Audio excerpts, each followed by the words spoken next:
Bom dia a todas e a todos. Sejam bem-vindos à aula inaugural do curso Atuação Negocial do Ministério Público, Autocomposição e Resolutividade.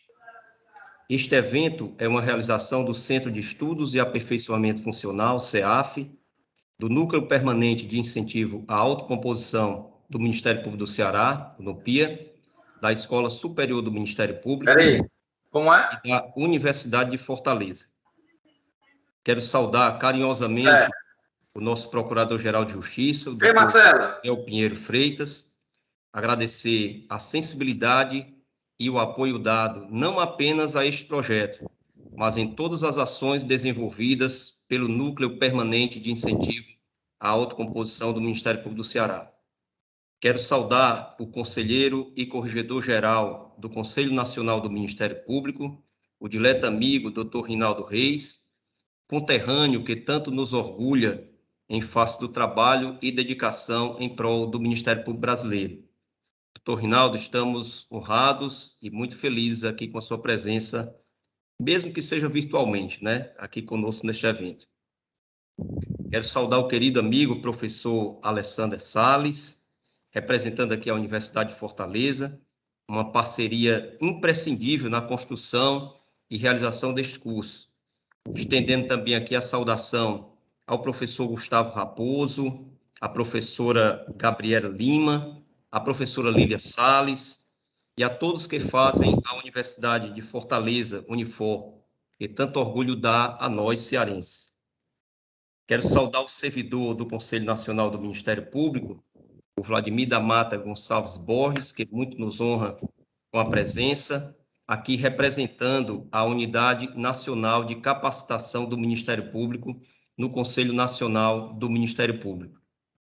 Saudar o professor Antônio Suxberg, responsável pela aula magna de hoje. Agradecer o Dr. Suxberg ter aceito o nosso convite para estar mais uma vez dividindo conosco os seus ensinamentos. Suxberg que traz sempre consigo muita simpatia, lucidez e competência. Acho até, doutor Manuel, que o Dr. Suxberg já foi adotado como membro do Ministério Público do Ceará. E o tamanho são as incursões do Suxberg aqui pelo nosso Nordeste, pelo nosso Ceará. Saudar aqui os integrantes do NUPIA do Ministério Público do Ceará. Me permitam também a oportunidade de apresentá-los, os colegas ainda não conhecem. A doutora Luciana Frota, que coordena também o CEAF, essa guerreira que vem com tanto brilho tocando aqui a várias ações do nosso Centro de Estudos e Aperfeiçoamentos Funcionais. Saudar a doutora Elizabeth Almeida, procuradora de Justiça e coordenadora do Centro Operacional da Educação. O doutor Nildo Façanha, procurador de Justiça, representando o Colégio de Procuradores do NUPIA. A doutora Ana Cláudia Uchoa, coordenadora do Programa de Mediação Comunitária Pronomec. Me permita, doutora Ana Cláudia, em seu nome, saudar também a todos os nossos mediadores comunitários do Estado do Ceará. Saudar o doutor Lucas Azevedo, também integrante do NUPIA, assessor hoje institucional da Procuradoria-Geral de Justiça. Doutor Luciano Tolê, promotor de Justiça e membro auxiliar da Ouvidoria do Ministério Público, e a doutora Sandra Pinheiro, dileta amiga, promotora de Justiça e membro auxiliar da Corregedoria do Ministério Público. Quero saudar também a todos os membros e servidores do Ministério Público do Ceará e, de forma especial, aos alunos do nosso curso. Saudar aqui o desembargador Joás de Brito, que nos dá a honra também de estar aqui conosco, do Tribunal de Justiça da Paraíba. E, finalmente, saudar a todos os colegas que integram os núcleos de autocomposição no Brasil, que nos dão a honra da presença em nossa plataforma virtual. Hoje é um dia muito especial. Estamos dando início ao primeiro curso voltado à capacitação de membros e servidores do Ministério Público do Ceará na atuação negocial, buscando, assim, uma maior resolutividade em nossas ações. Este curso teve como nascedouro a imposição normativa firmada na Resolução 118 de 2014 do Conselho Nacional do Ministério Público, a qual determinou aos Ministérios Públicos dos Estados e da União a promoção da capacitação, treinamento e atualização permanente de membros e servidores nos mecanismos autocompositivos de tratamento adequado dos conflitos, controvérsias e problemas. Esta mesma diretriz institucional encontrou reflexo no ato normativo do Ministério Público do Ceará, número 47/2019, o qual estabelece em seu artigo 3º, inciso 6, ser atribuição do NUPIA auxiliar a Escola Superior do Ministério Público e o CEAF na capacitação e no treinamento de membros e servidores do Ministério Público em mecanismos de autocomposição. Inspirado nessa diretriz normativa e contando com o apoio do CEAF, passamos a nos reunir com centros de apoio operacional do Ministério Público, pesquisando e explorando as principais dificuldades e maiores demandas nas diversas áreas de atuação da nossa instituição a desafiar a utilização dos mecanismos da autocomposição. Quero aqui agradecer o empenho e dedicação de todos os colegas dos centros de apoio que participaram de inúmeras reuniões que nos possibilitaram avançar nesta pesquisa. Após a coleta desses dados, buscamos orientação pedagógica apta à construção de uma grade programática que contemplasse todas as demandas e interesses do Ministério Público do Ceará, criando assim este primeiro curso de negociação para membros e servidores da nossa instituição. Nossos agradecimentos à Universidade de Fortaleza, Unifor, que nos deu este embasamento teórico necessário à construção deste curso, realçando a importância do ensino e da pesquisa na busca de uma maior eficiência na prestação dos serviços públicos. Toda essa história de preparação e montagem do curso durou mais de um ano. Foram intensas discussões, consultas, pesquisas, mas com muita união, parceria e cooperação, conseguimos chegar a este dia muito festejado por todos nós. E para dar sequência ao nosso evento, eu convido o senhor Procurador-Geral de Justiça, o doutor Manuel Pinheiro Freitas, fazer uso da palavra, dando as boas-vindas aos nossos convidados e aos alunos que hoje iniciarão esta capacitação. Doutor Manuel. Muito obrigado, Plácido. Bom dia a todos, bom dia a todas. Eu queria inicialmente aqui saudar o nosso Corregedor Nacional, Rinaldo Reis, membro do Conselho Nacional do Ministério Público, para nossa honra cearense, para nossa honra dobrada tauaense, uma pessoa que tem uma enorme contribuição ao Ministério Público brasileiro, como líder classista, como Procurador-Geral de Justiça do Estado do Rio Grande do Norte e agora também como conselheiro e corregedor nacional. Em momentos tão desafiadores da história do Ministério Público, é importante termos liderança do seu quilate, doutor Rinaldo. Então, ficamos muito felizes e honrados com a sua participação. Queria saudar também o desembargador-presidente do Tribunal Regional Eleitoral da Paraíba, desembargador Jorge Brito. Seja muito bem-vindo. Uma alegria tê-lo conosco. Saudar também o procurador da República, Alessandro Salles, parceiro de muitas lutas com o Ministério Público Estadual, particularmente nos últimos tempos, tem sido um dos expoentes na atuação do Ministério Público no enfrentamento da crise humanitária gerada pela pandemia do coronavírus. Teremos daqui a mais alguns instantes uma reunião em que iremos participar tratando justamente das medidas de combate à pandemia da Covid. Em seu nome, quero aqui agradecer a tudo que o Ministério Público Federal tem feito nessa seara e em outras searas em que há interesses convergentes com o Ministério Público Estadual.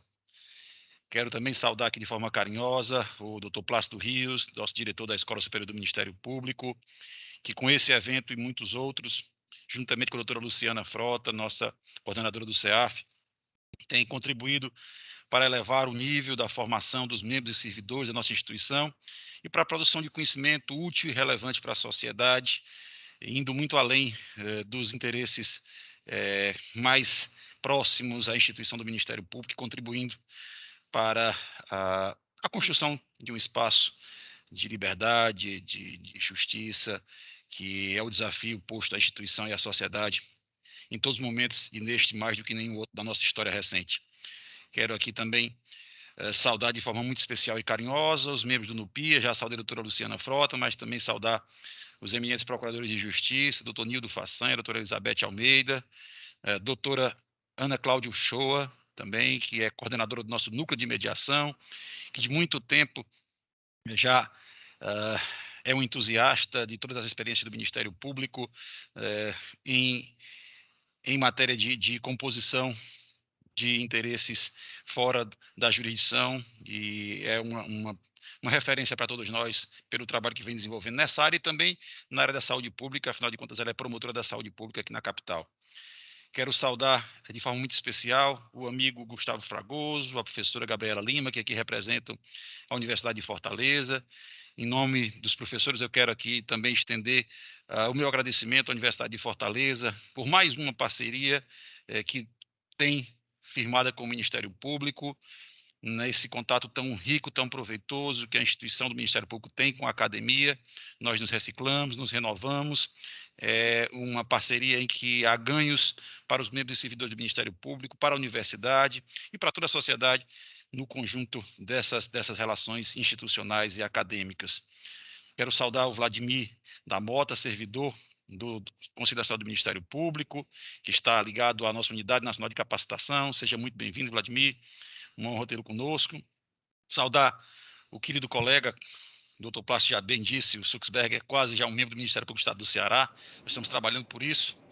É uma referência em várias áreas de atuação do Ministério Público, sempre com exposições de altíssimo nível, trazendo conhecimentos teóricos e práticos que enriquecem a atuação do Ministério Público e daqueles outros atores que participam do macrosistema de segurança e justiça.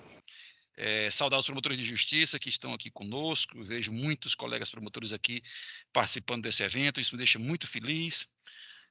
Saudar aqui, vejo com muita alegria, no canto inferior esquerdo da minha tela, mas no centro do meu coração, minha querida Carmelina Maria Mendes de Moura, ex-procuradora-geral do Piauí, pessoa sempre muito querida, né? Que alegria renovada vê-la aqui participando desse momento. Então, eu fico muito feliz que esse evento tenha um público tão numeroso e qualificado, sinal da boa escolha, né, do tema do curso, de colocar em relevo a importância, né, da atuação negocial do Ministério Público, desses mecanismos de autocomposição. Nós temos uma sociedade muito conflagrada, muito cheia de conflitos, que exige do Ministério Público todo o esforço para resolver tais conflitos, atuando perante a jurisdição criminal, a jurisdição extrapenal, mas também fazendo tudo quanto pode para que esses conflitos sejam resolvidos antes mesmo de chegarem a esse momento de exigir a intermediação do Poder Judiciário.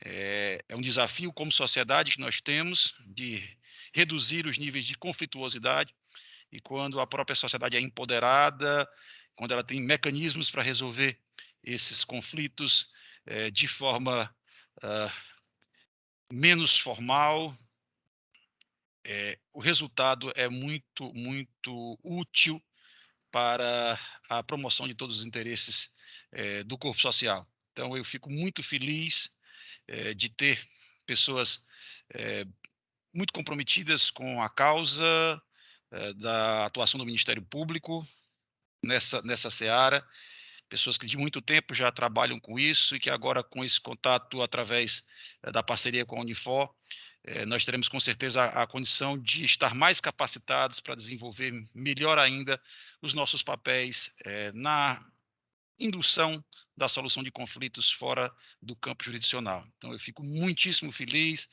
enalteço aqui a iniciativa da nossa Escola Superior, na pessoa do Dr. Plácido Rios, do nosso Centro de Estudos e Aperfeiçoamento Funcional, na pessoa da doutora Luciana Frota. Estendo aqui meus compromissos às respectivas equipes de trabalho e desejo a todos um bom dia de trabalho, que os conhecimentos que serão discutidos aqui hoje, com certeza, terão repercussão muito positiva no desempenho das funções do Ministério Público, e é isso o que nos anima, tentar, em cada espaço de atuação da instituição, fazer a diferença na vida das pessoas. É isso que temos tentado fazer, Nós fomos desafiados pela pandemia do coronavírus a nos adaptar, a nossa resiliência foi colocada à prova, mas a nossa instituição tem dado mostras de que quando os cearenses mais precisaram, nós estávamos presentes para proteger e servir, e isso é o que nos orgulha, isso é o que nos motiva para seguir adiante. E eu não poderia deixar de aproveitar esse momento para agradecer aos promotores todos que estão aqui conosco, pelo comprometimento que eles tiveram nesse tempo tão difícil de manter cumprindo todas as suas funções nas diferentes áreas de atuação do Ministério Público, especialmente no campo da saúde pública. Vejo aqui entre nós também o Dr. Enéas Romero, que tem liderado esse trabalho através do Centro de Apoio Operacional da Saúde.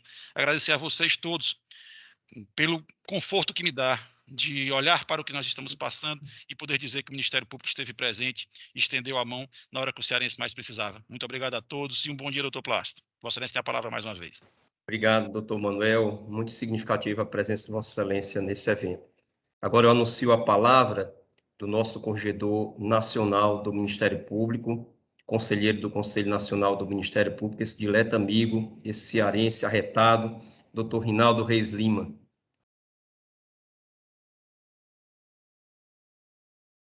Bom dia a todas e a todos aí presentes.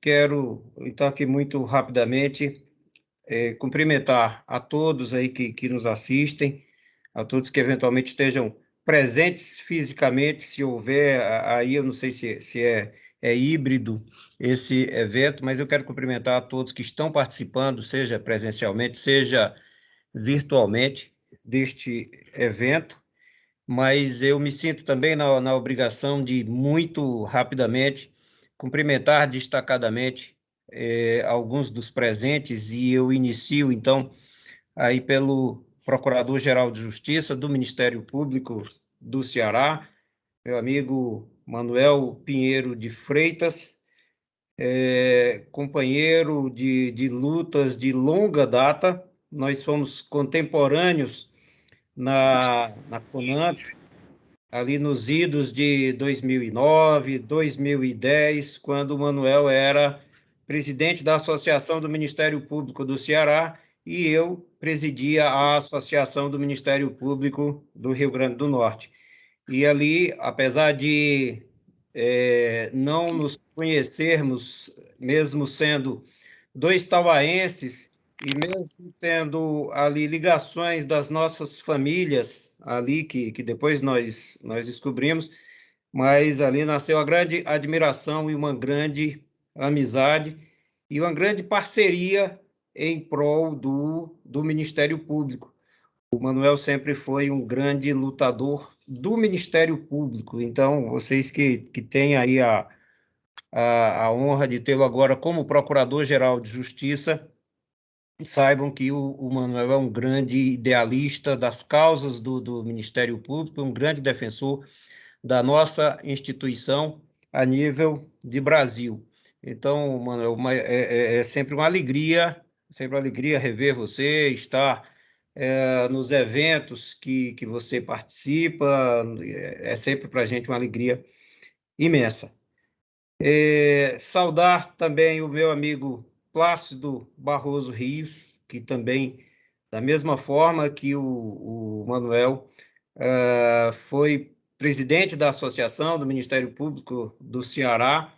Nós não tivemos uma contemporaneidade como presidente da associação, mas conheço o Manuel, conheço o Plácido desde esse tempo, e também se tornou um grande amigo e um grande irmão, na verdade.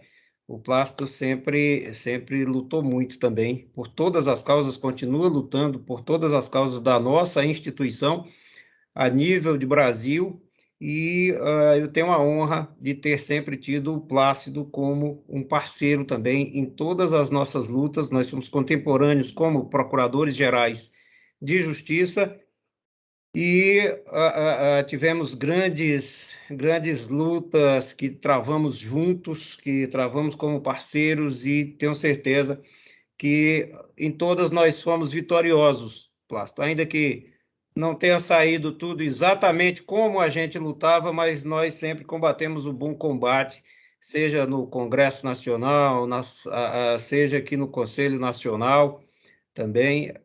Então, sempre foi uma honra muito grande, amigo, ter você, e ter você também como meu apoiador. Plácido também foi meu eleitor, assim como o Manuel, meu eleitor, para me trazer, para me jogar aqui nessa responsabilidade que eu estou hoje, mas que eu tô com muita honra, posso dizer. É sempre uma alegria grande, Plácido, rever você. Você é um irmão muito querido. E quero saudar também aí a todos os presentes, quero saudar a doutora Luciana Frota, que é coordenadora do CEAF. Parabéns pela iniciativa do evento, aí CEAF, junto com a Escola Superior do Ministério Público, junto com todos que fazem a equipe aí do Ministério Público do Estado do Ceará. Quero saudar também o doutor Antônio Suxberger, o Sux, como é mais conhecido, que o Sux não vai dar nenhuma aula e nenhuma palestra, não. Isso é coisa do passado. O Suxberger, na verdade, ele dá show-lestra. Então, a aula inaugural dele aí, eu ainda vou tentar aqui assistir um pouquinho, mas eu tenho também aqui ainda alguns compromissos aqui em Brasília, talvez tenha que me ausentar, mas vou tentar assistir o que puder, porque a gente sempre aprende muito com o Suxberger. Ele é realmente extremamente preparado, e eu acho que ele torce mesmo, doutor Manuel, para que passe a permuta, porque eu acho que ele quer sair do Ministério Público do Distrito Federal, não que ele não goste, mas porque para ir para o Ceará, eu acho que esse é um desejo de todos. Então, com certeza, ele vai ser o primeiro inscrito a essa permuta nacional. Quero cumprimentar também o Vladimir da Mata, aqui da Unidade Nacional de Capacitação, aqui do CNMP, que está aí representando a doutora Fernanda Marinella. Cumprimentar também o desembargador Joás de Brito, do Tribunal de Justiça da Paraíba. Cumprimentar muito efusivamente também a minha amiga Carmelina Moura. Carmelina, ex-procuradora-geral de Justiça do Ministério Público do Piauí, e que também presidiu o GNDH, o Grupo Nacional de Direitos Humanos, e que também esteve sempre nas lutas em prol do Ministério Público brasileiro, aqui em Brasília, quando sempre no âmbito do CNPG, do Conselho Nacional de Procuradores Gerais. Cumprimentar todos os presentes aí, peço desculpa por não poder, por não ter como citar o nome de todos, mas cumprimentar também o doutor Alessander Salles, aí do Ministério Público Federal. E fazendo isso, eu quero já iniciar parabenizando, Plácido, aí o Ministério Público do Ceará pela iniciativa. Tratar de métodos autocompositivos, tratar de negociação dentro do Ministério Público é um desafio imenso. É algo que parece, assim, até que choca um pouco com tudo que nós sempre aprendemos. O que é o membro do Ministério Público e o que é também o membro do Poder Judiciário? Ele normalmente é aquela pessoa que entrou na faculdade ali com 17, 18 anos, alguma coisa assim, e ele aprendeu a enxergar todo o mundo através da ótica das leis, da Constituição, dos processos, da adequação jurídica dos fatos, e parece que negociação é algo totalmente fora da nossa praia, e de fato é, ou pelo menos era, porque a sociedade moderna, nós temos que cair na realidade. A sociedade moderna já não se satisfaz mais com a justiça que é feita exclusivamente através do Poder Judiciário. Essa é a grande realidade. O Poder Judiciário, ele é lento, ele é burocrático e ele é ineficiente. Me desculpe, desembargador Joás de Brito, eu não estou falando mal de maneira nenhuma do Poder Judiciário. Eu estou aqui apenas querendo dizer que pensar em solução dos conflitos, solução dos problemas da sociedade, apenas pela adequação desses problemas às leis dentro de uma interpretação que os órgãos de justiça farão sempre dentro de um processo, isso aí não dá mais para satisfazer a sociedade. O processo é lento porque tem que ser, porque tem que respeitar o direito de todos, a ampla defesa, então sempre vão existir os prazos, sempre vão existir os procedimentos todos, e sempre vão existir os recursos, e junto com isso, também sempre vai existir, ainda vai continuar existindo, por mais que a gente invista em métodos autocompositivos, em métodos mais resolutivos, mais rapidamente, que possam mais rapidamente resolver as pendências da sociedade, os anseios da sociedade, mas sempre vai existir uma demanda muito grande no judiciário, que sempre vai fazer com que ele seja, pelo menos, um pouco lento. E a sociedade, ela hoje reclama por respostas mais rápidas. Hoje tudo é mais rápido na sociedade. Existem até teses e existem pessoas que dizem que hoje o dia não tem mais 24 horas, um dia desse eu estava lendo, parecia até loucura, que o dia só tem 18 horas, que as coisas estão se passando, que as coisas estão se passando tão rápidas que o dia não rende, e que, então, as pessoas estão aprendendo mais rápido. Isso é uma realidade. As crianças, hoje em dia, elas são muito mais espertas do que nós éramos, aprendem muito mais rapidamente tudo do que nós aprendíamos também do nosso tempo. E o sistema de justiça não pode, então, se dar ao luxo de continuar sendo um sistema lento, sob pena dele ser ineficiente e sob pena de um dia ele ir sendo abandonado pela sociedade como o sistema de solução dos conflitos. Então, em boa hora, chegaram para o sistema de justiça os métodos autocompositivos, os métodos de resolução. E que bom que isso chega num tempo em que nós estamos no Brasil, até como o doutor Manuel disse, de tanta conflituosidade, de tanta conflagração. E aí aqui também nós temos que é forçoso até falar neste momento, admitir, nós vivemos um tempo em que não há segurança jurídica. Aliás, nós vivemos um momento de verdadeira insegurança jurídica. Antigamente, quando a gente estudava, eu sou passei no concurso do Ministério Público em 97, e eu não sabia todas as súmulas do STF, não, mas eu sabia ali mais de 100 súmulas do STF.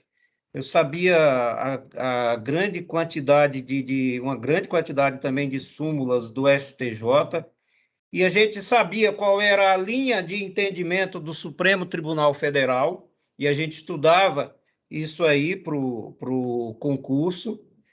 Mas hoje em dia eu fico pensando, pobres dos candidatos a concursos da área jurídica, porque se for perguntado na prova de acordo com o entendimento do Supremo Tribunal Federal, não sei o que e tal, o que é que ele vai responder?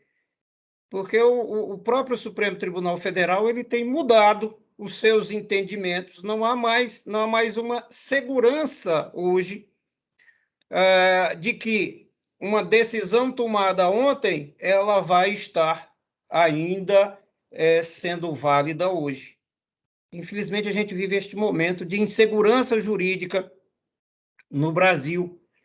E aí os métodos autocompositivos, eles chegam para a justiça para mostrar que existe caminho, sim, para que se faça a justiça, para que haja solução dos conflitos, sem a gente precisar esperar que a demanda seja um dia julgada, daqui a muitos anos, seja um dia julgada pelo Supremo Tribunal Federal e que ela não seja depois, por algum outro motivo, até desfeita. A gente vive hoje, a gente vê, quase todo dia sai alguma coisa, uma decisão aí do Supremo anulando processos que já estavam resolvidos.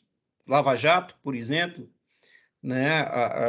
A gente está vendo aí, infelizmente, a gente está vendo que muito do que foi resolvido lá atrás, em se tratando de demandas graves da sociedade, combate à corrupção, desvios bilionários de recursos, algo que nós pensávamos que aquilo já tinha sido resolvido, solucionado, mas vem o Supremo Tribunal Federal e anula.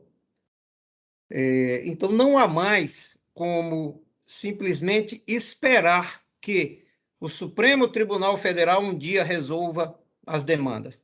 Surge então os métodos autocompositivos como um grande desafio.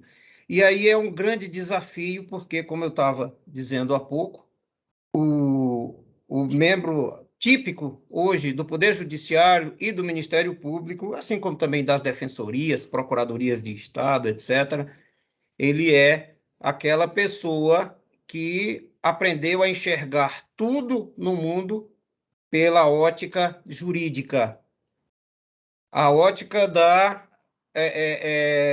instauração de um processo para que o judiciário diga a solução. E a gente, então, está diante de um desafio, é quase que uma quebra, ou talvez até seja uma quebra de um paradigma. Existe agora um outro caminho que pode ser trilhado, que ele abrevia e que ele chega à solução dos conflitos, e que no final, todos, a sociedade principalmente, ela possa se sentir mais satisfeita, ela possa sentir a realização realmente do direito. Mas, repetindo, como nós não temos uma capacitação, nós nunca aprendemos nem na faculdade, e nem aprendíamos essa matéria que agora está entrando na pauta dos ministérios públicos, capacitação, e que eu mais uma vez parabenizo o Plácido e todo o Ministério Público do Ceará por ter trazido esse curso para todos os promotores. Essa matéria, ela é realmente algo totalmente novo. E nós precisamos nos capacitar para isso aí. É sempre mais fácil para o membro do Ministério Público, e talvez seja até para também o do Judiciário, fazer com que uma ação judicial seja instaurada e decidida, sentenciada. Eu acho que isso é o mais fácil, isso é o que realmente a gente sempre aprendeu. Mas nós temos que abraçar esse desafio. A negociação vai ser mais difícil, eu tenho certeza. Os membros do Ministério Público que estão aí assistindo, os promotores de justiça que vão, na prática, fazer essa nova atuação, começar essa nova atuação negocial, eu tenho certeza que vão encontrar alguma dificuldade no começo, e é natural. Imaginem vocês, quando vocês estiverem aí com um desvio de recursos aí de algumas cifras de milhões de reais, diante de improbidade administrativa envolvendo tudo isso, deslealdade do gestor público que recebeu um mandato para gerir bem os recursos da sociedade, e aí então a gente pensar em negociação com esse gestor. Isso choca um pouquinho no começo, mas nós temos que aprender a fazer isso, nós temos que aprender a extrair, através da negociação, dos métodos autocompositivos, extrair a verdadeira justiça. E aí, então, a nossa dificuldade de membro do Ministério Público vai ser, espera aí, como é que eu faço isso aqui? O que é que seria um acordo? Eu estou aqui representando a sociedade, eu, promotor de justiça, estou representando aqui a sociedade, que foi saqueada numa cifra de milhões de reais, que foi traída por um gestor que recebeu o mandato para ser um bom prefeito, um bom governador, defender os interesses mais caros da sociedade, e ele nos traiu. Então, o que é um bom acordo aqui? Não é fácil. Não é fácil porque sempre nós vamos ter que ter em mente aquela máxima, o ditado, o crime não compensa.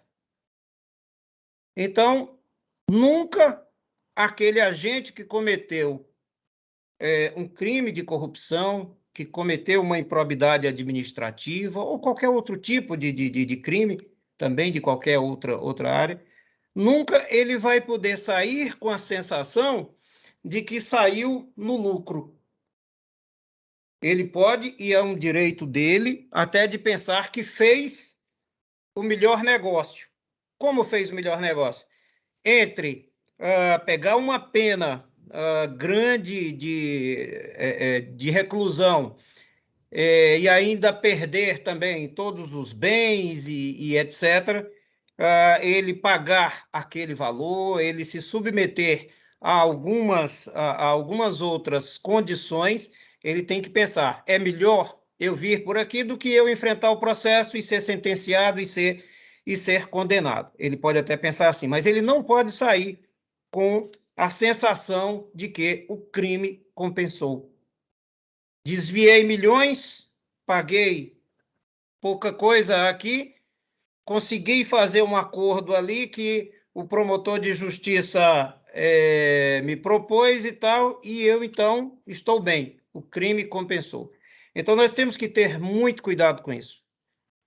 E daí a necessidade da capacitação, e daí a necessidade, doutor Manuel Pinheiro, também de termos mecanismos de acompanhamento, sem interferir sobremaneira na independência funcional do membro, do promotor de justiça.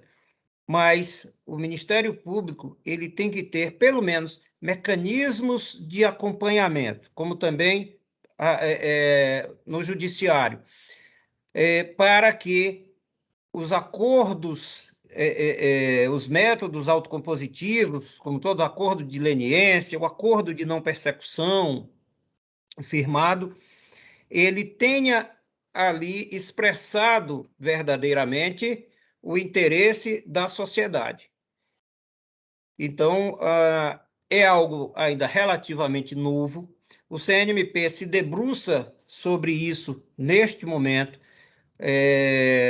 Há pouco, talvez há um mês, mais ou menos, eu entreguei uma proposta de resolução aqui no CNMP para tratar dos acordos de não persecução penal, para que a gente possa ter linhas apenas de orientação para os ministérios públicos, para que haja esse acompanhamento e haja esse até controle, sem interferir na independência funcional do membro, mas também para não permitir que o membro, por uma inexperiência, ou às vezes até por uma falta de zelo, que infelizmente também acontece às vezes, haja um mau acordo para a sociedade.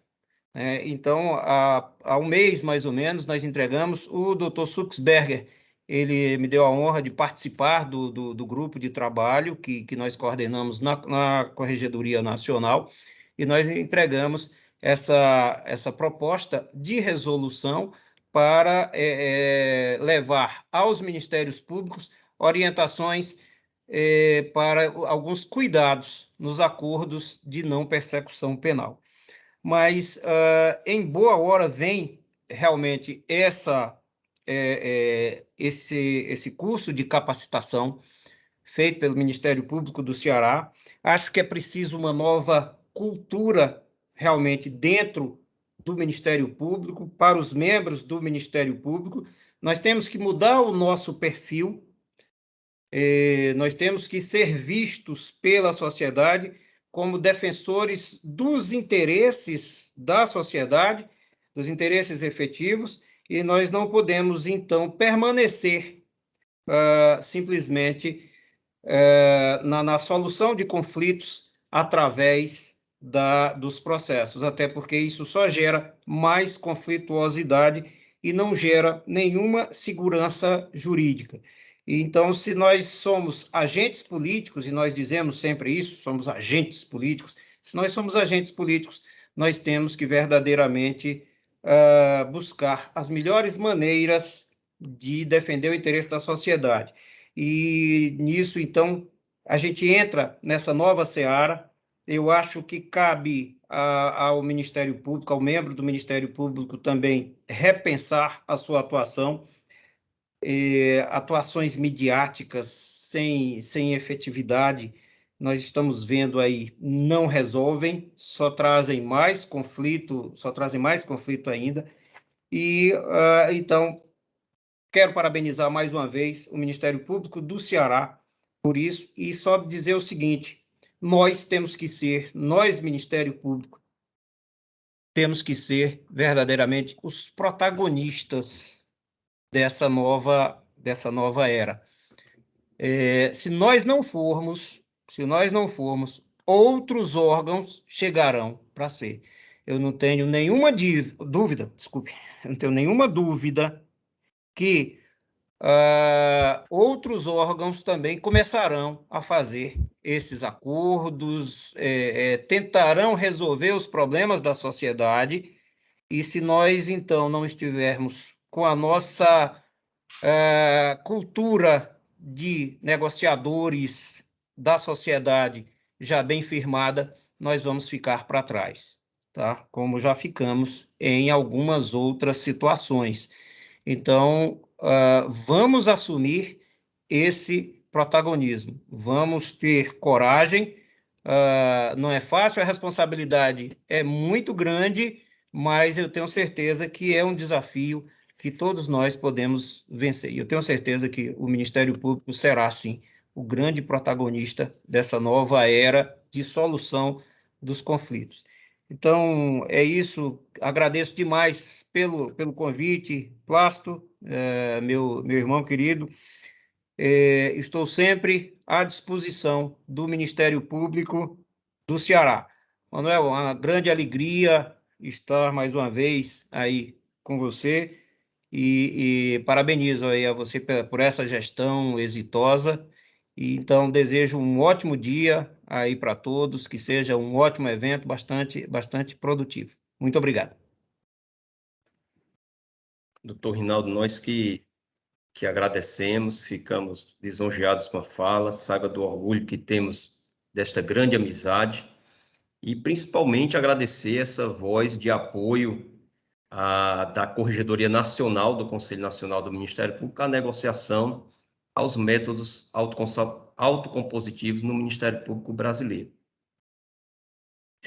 Agora, eu quero passar a palavra ao esse querido amigo também, ao professor Gustavo Raposo, da Universidade de Fortaleza.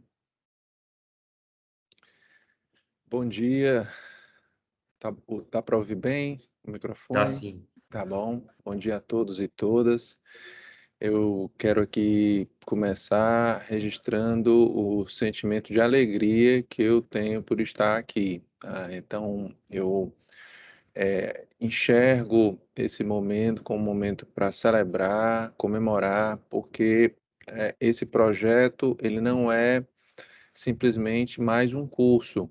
Ele é parte de um esforço que a gente acredita que será fundamental para um caminho de renovação das instituições, especialmente do MP. Então, o Ministério Público do Estado do Ceará está de parabéns porque ele está saindo na frente, preparando os seus membros para um futuro que já está em curso, é uma transformação que já está em curso. Então, a gente está aqui caminhando juntos, né? Nós estamos caminhando juntos aqui, porque a gente acredita muito nesse projeto, a gente acredita muito nessa mudança que está acontecendo, que é uma mudança que vai produzir resultados positivos, vai impactar na vida das pessoas, vai potencialmente ajudar a melhorar e transformar o país. Então, é um projeto que a gente se sente muito orgulhoso de ter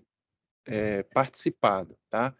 Então, nós estamos aqui, eu acho que é um projeto que foi construído coletivamente, merece... Que falou com o PGJ, com bastante da mediação, aí um evento que vai falando ser junto. no YouTube, você vê só que o... Bom, eu acho que é um trabalho de equipe, tá? Quero registrar aqui um trabalho muito importante do Dr. Plácido Rios, tá? Foi uma pessoa fundamental desde o começo, da doutora Luciana, de toda a equipe da Escola Superior do MP, do CEAF, do NUPIA, tá? A gente está se reunindo há mais de um ano, fazendo reuniões periódicas, dedicando tempo e esforço para isso, conversando com pessoas, pensando junto, tá? E eu tenho que registrar também o empenho do Dr. Alessandro Salles, né, meu colega e amigo professor aqui também da Unifor, que se dedicou muito, acredita no processo, acredita na transformação, e a gente tem trabalhado isso também no mestrado profissional em Direito e Gestão de Conflitos. E eu quero também registrar aqui o apoio, o trabalho, a energia dedicada pelo doutor Manuel também, né, que desde o tempo que ele estava na escola tem investido aí em projetos ousados de cursos, de, de preparação para o MP do futuro, né? Não olhando apenas para hoje, mas olhando para frente. Eu acho que a gente tem que registrar aí também esse empenho do Dr. Manuel nesse processo de transformação. Então, eu, em nome da Universidade de Fortaleza, em nome do Mestrado Profissional em Direito e Gestão de Conflitos, eu quero dar os parabéns e agradecer por ter tido a oportunidade de trabalhar com todos vocês. Tá? É isso. Obrigado, professor Gustavo. Eu quero saudar primeiro, antes de passar a palavra ao meu amigo Vladimir Borges, eu quero saudar a minha querida Carmelina, que está aqui conosco. Já foi saudada, mas é uma pessoa tão especial e querida por todos nós, a ex-procuradora-geral de Justiça do Piauí, Carmelina. Que bom você estar aqui conosco. Ficamos aqui felizes em vê-la.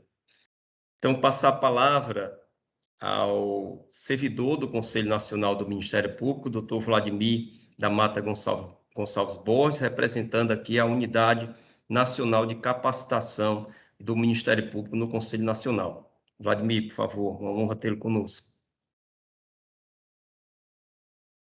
Olá, bom dia a todos, a todas. Esta manhã, sexta-feira, né? Todo mundo aqui animado para a gente ter essa confluência de autoridades inspiradoras, né? E nesse momento eu saldo aqui o Procurador-Geral de Justiça, Dr. Manuel Pinheiro de Freitas, em nome da conselheira Fernanda Marinella, presidente da Unidade Nacional de Capacitação do Ministério Público. Saudar também nosso corregedor nacional, conselheiro Rinaldo Reis Lima, também esteve nos prestigiando no evento esse mês sobre autocomposição lá no Ministério Público, no CNMP, também trazendo palavras inspiradoras. Saudar aqui o colega, amigo e de jornada de autocomposição, Dr. Plácido Barroso Rios, que já está há muito tempo também se empenhando nessa temática e estava presente também no nosso Seminário Nacional de Incentivo à Autocomposição, agora em agosto, contribuindo com essa temática da autocomposição. Saudar também a quem eu conheci recentemente e parabenizo pela organização e coordenação desse curso, que é o Dr. Alessander Salles. Muito bem elaborado, muito bem desenvolvido a programação desse curso. E saudar também aqui, representando aqui o Poder Judiciário, isso é muito importante ter a presença aqui, né, do desembargador Joás de Brito Pereira Filho. Isso é bem inspirador também para a gente ver que o diálogo precisa acontecer desde o início, né, desde esses momentos de formação, né, de capacitação. E aproveitando aqui o Ministério Público do Ceará, como já tem essa tradição também, um dos pioneiros na mediação comunitária aqui, então saudar a promotora de justiça Ana Cláudia Uchoa, da mediação comunitária, e o professor Antônio Suxberger, que virá em seguida dando essa aula, essa showlestra, como disse o conselheiro Rinaldo, que realmente o professor Suxberger tem uma didática fantástica e uma aula super leve e divertida que a gente nem vê o tempo passar. E também aqui a doutora Carmelina, uma ex-procuradora-geral de Justiça, também colaborou bastante com a Unidade Nacional de Capacitação, realizou cursos de autocomposição no MP do Piauí e diversos projetos também interessantes nessa temática. Então, queria saudar a todos e a todas. Então, tudo que, na verdade, eu poderia trazer até dessa contribuição do Conselho Nacional do Ministério Público, a fala do Corregedor Nacional, acho que trouxe bem essa imagem, essa ideia do que está acontecendo, né? Que o próprio Conselho Nacional do Ministério Público, começando em 2012, os primeiros contatos com essa temática de uma forma um pouco mais formal, com a conselheira Thais Ferraz, na época da Ouvidoria Nacional, depois, em seguida, com a conselheira Cláudia Chagas, na Comissão de Planejamento Estratégico, e o conselheiro Jarbas, na Comissão de Direitos Fundamentais. Então, esse processo de integração e estímulo à autocomposição, ele vem acontecendo no Conselho Nacional do Ministério Público há algum tempo e foi, digamos assim, contemplado e apoiado principalmente pela Corregedoria Nacional, porque quando a gente trabalha com essas capacitações, esses treinamentos em autocomposição, muitos membros ficam com esse receio, né, como o conselheiro Rinaldo trouxe, esse receio, esse medo desse desafio, né, de como fazer isso e ao mesmo tempo dar transparência, dar credibilidade, conseguir prestar contas também à sociedade. Então, nesse sentido, a Corregedoria Nacional deu início, a gente tem também a Carta de Brasília e outros instrumentos que fomentaram nessa visão mais ampla da atuação resolutiva. A gente tem a Resolução 118, em 2014, que criou a Política Nacional de Incentivo à Autocomposição, mas depois, nesse foco mais da resolutividade, que eu acredito que ele soma essa visão da autocomposição aos mecanismos também judiciais e qualquer mecanismo que seja efetivo, né, na produção de resultados socialmente relevantes. Então, a criação principalmente a recomendação 54, que recomendou a criação do Comitê Permanente Nacional de Atuação Resolutiva do MP e trouxe esses conceitos de resolutividade, né, nessa recomendação. E, em seguida, a gente teve a criação do comitê em 2019, mas agora em 2021 é que realmente se consolidou a composição. Hoje, o presidente do Comitê Nacional Permanente de Fomento à Atuação Resolutiva é o conselheiro Sebastião Cacheta, né? A gente tem também o conselheiro Oswaldo, a conselheira Sandra como componentes desse comitê. Então, também estou nesse comitê como servidor, membro também, mas nas vagas de servidor, e coloco aqui à disposição a Unidade Nacional de Capacitação e as portas também do comitê, para que possa se somar a esse esforço que o Ministério Público do Ceará está fazendo, né, de formar e de estabelecer as bases para a atuação negocial do Ministério Público do Ceará. E, por fim, dar os parabéns e reforçar aqui o acerto na escolha, né, desse desenho do curso, conversando aqui com a doutora Luciana, o doutor Plácido, o doutor Alessander, sobre esse formato, né, e me foi trazido como foi feito, né, essa escuta ao Centro de Apoio Operacionais, essa busca por entender as necessidades dos membros e a formatação de um curso que pudesse partir de uma visão mais próxima, conhecida, né, partindo dessa base também tradicional, mas introduzindo esses conceitos normativos, essa estrutura e o sistema de atuação negocial, caminhando para as áreas temáticas específicas, tanto as penais como as não penais. Eu acho que esse desenho foi muito feliz, porque ele consegue contemplar essa diversidade sem engessar e deixar a atuação dos membros que já têm experiência e que já atuam, mesmo que intuitivamente, na área da autocomposição, podendo ter essa margem de manobra, ao mesmo tempo em que há um alinhamento e um direcionamento institucional necessário. Queria agradecer e devolver a palavra para o Dr. Plácido. Muito obrigado. Obrigado, doutor Vladimir. Ficamos muito felizes aqui com sua presença.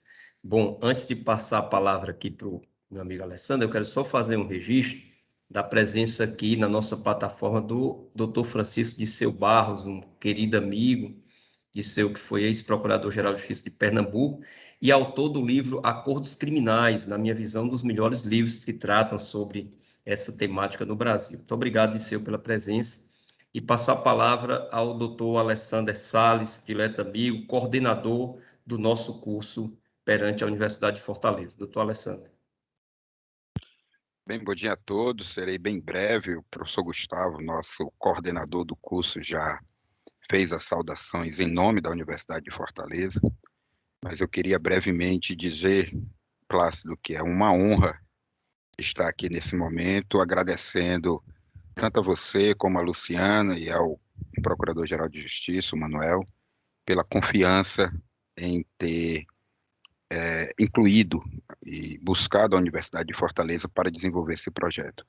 Trata-se de um projeto grandioso, trata-se de um projeto inédito, não desenvolvido, pelo menos eu não tenho conhecimento de que tenha sido desenvolvido nesta dimensão em outra ocasião, e, portanto, trata-se de um produto inovador, trata de uma ferramenta capaz de começar a mudar a mentalidade de atuação do Ministério Público brasileiro, e a Universidade de Fortaleza se sente profundamente honrada em participar desse projeto. Na verdade, nós da Universidade de Fortaleza estamos felizes demais por essa parceria.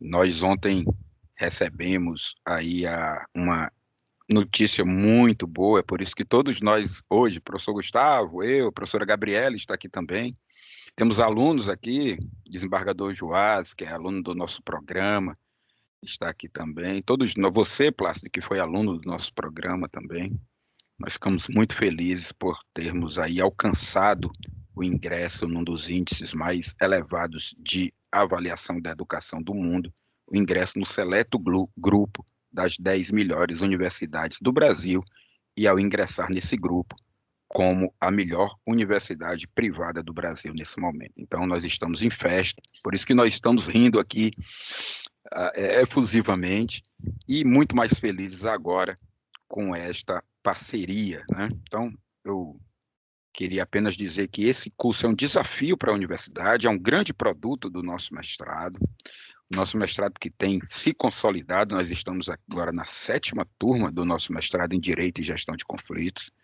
Nós estamos aí capacitando, né, pessoas de todo o país, nós estamos com parcerias internacionais, então é um programa muito consolidado.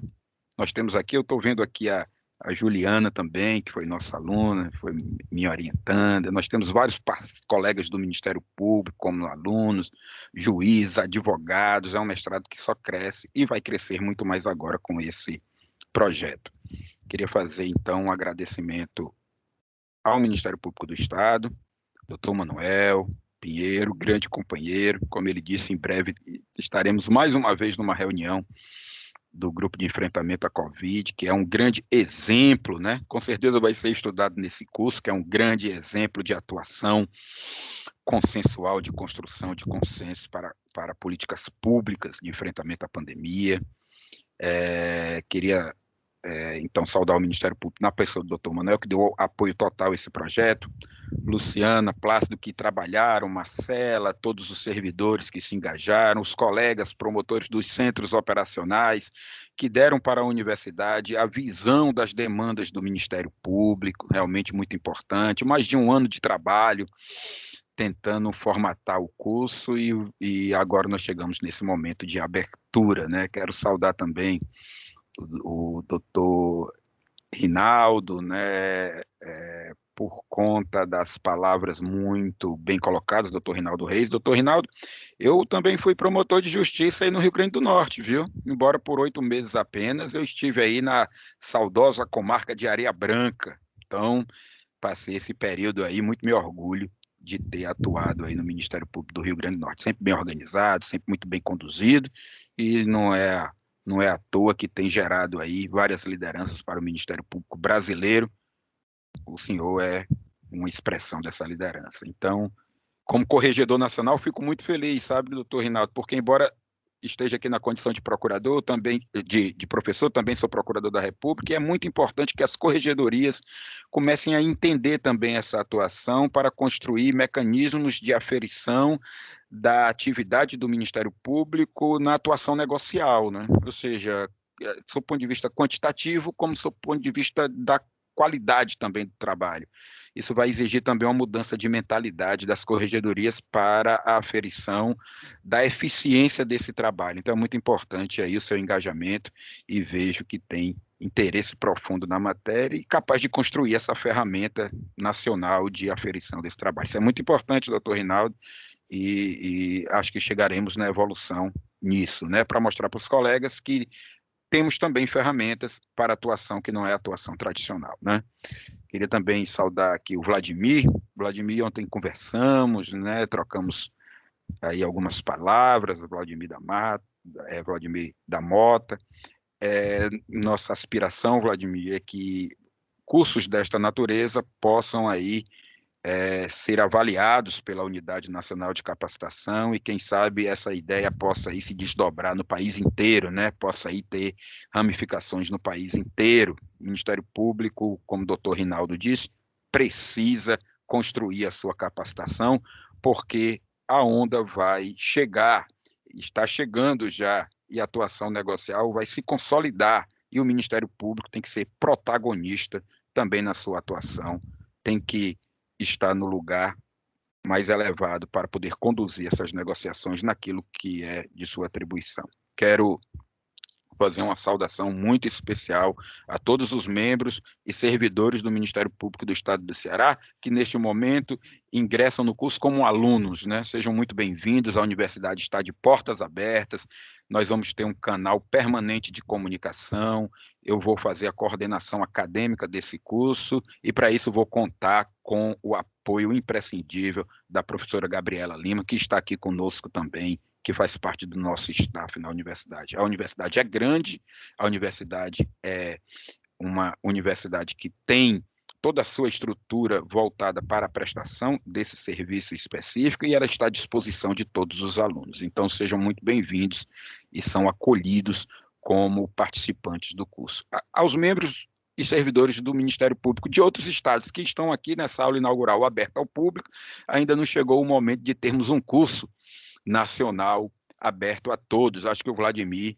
é que vai fazer esse curso aí, é que vai montar esse curso lá na unidade com a conselheira Marinela. Mas sejam muito bem-vindos, a universidade também se sente honrada de saudar a todos aqui. Então, senhores, senhoras, amigos, companheiros, todos aqueles que trabalharam e vão trabalhar para que esse curso dê certo. Alunos que estão aqui, muito obrigado pela confiança. A Universidade de Fortaleza está honrada. Trabalhar entre amigos é muito bom. Então, não poderia ser melhor esse trabalho. É um trabalho duro, é um trabalho árduo, é um trabalho de uma extensão significativa, é um trabalho que vai dar certo e vai dar certo por conta do respeito, da amizade e da confiança. Então, muito obrigado a todos que incluíram a Universidade de Fortaleza nesse projeto. Estamos à disposição. Era isso, doutor Plácido. Muito obrigado. Obrigado, professor Alessander. E realmente hoje, Alessander, eu, lendo aqui o Jornal Diário do Nordeste, eu fiquei muito feliz, muito orgulhoso como cearense de ver aí a nossa Universidade de Fortaleza como em face de uma análise, né, de uma entidade da Inglaterra como a melhor instituição de ensino superior privada do Brasil. Então, isso para a gente é motivo de muito orgulho, por isso que a Gabriela está aqui rindo para as paredes, né? E parabéns, isso é fruto do trabalho, do compromisso, da seriedade de todos vocês que fazem a Universidade de Fortaleza, e ficamos, sim, do Ministério Público do Estado do Ceará, muito honrados de ter a Universidade de Fortaleza como parceira deste grande evento, deste curso. Bom, chegou a hora aqui, doutor Rinaldo, do nosso showman, né? Doutor Antônio Suxberger, está aqui conosco já, o Suxberger. Suxberger, que nós adotamos já como promotor de justiça aqui do estado do Ceará, um querido amigo, sempre está aqui respondendo afirmativamente às demandas da escola, do CEAF, agora do NUPIA, né, Luciano? Um parceiro aqui de agradecer aqui a querida Fabiana, Procuradora-Geral de Justiça do MPDFT, e sempre ceder aqui o Suxberger quando nós precisamos dele. O Antônio Suxberger é promotor de justiça do Ministério Público do Distrito Federal e Territórios, é membro do Conselho Nacional de Política Criminal e Penitenciária, doutor e mestre em Direito. Professor, estamos todos aqui ansiosos para ouvi-lo. Suxberger caiu? Não, estou aqui. Opa! Muito bom dia. Seja bem-vindo, meu irmão. Vocês me veem porque eu estou tomando uma bronca aqui no WhatsApp dizendo que minha câmera está desligada. Se todo mundo me vê aí? Está desligada mesmo. Sério, Cadê? ninguém está vendo? Puxa vida, e pior que ela está, supostamente ela está funcionando Não, tá normal. ligada. Professor, Tá ligada. Pronto. eu estou Pronto, vendo, eu ok. estou vendo. Tá Agora ligado? foi. Se aparecer na tela uma imagem parecida com aquele personagem do Maui, do desenho da Moana, sou eu mesmo. É isso mesmo, assim. Então, só para deixar claro, porque às vezes aparece a imagem que ela falou, pô, estamos sendo vítima de um ataque hacker. Não, não. De fato, os caras o cara que o Plácido chamou para falar hoje é esse nível de prejuízo estético. Então, realmente, a vida como ela é. Muito bom dia, pessoal. Eu já estou chegando brincando aqui com vocês, impondo um tom muito informal, e vejam você o nível de loucura, né? Eu fazendo esse tipo de piadinha, brincadeira com o meu corregedor nacional do Ministério Público aqui presente, né? Então, até caiu um azulejo ali do Atos Bulcão da parede dele ali, ó, pof, caiu no chão. Mas, enfim, fora a brincadeira, eu só tenho mesmo a agradecer de ser o membro do Ministério Público do Ceará lotado mais distante da capital. Né? Então, eu estou aqui em Brasília, mas eu sou membro honorário do MP do Ceará, já recebi minha carteira de estagiário, recebo ordem, bronca e tudo, eu só ainda não tenho salário, mas o resto tudo eu tenho daí. E o que é pior, né? Eu também não tenho mar, né? Eu não tenho tudo que o Ceará tem de bom, eu não tenho. Então, a minha situação aqui é bem complicada.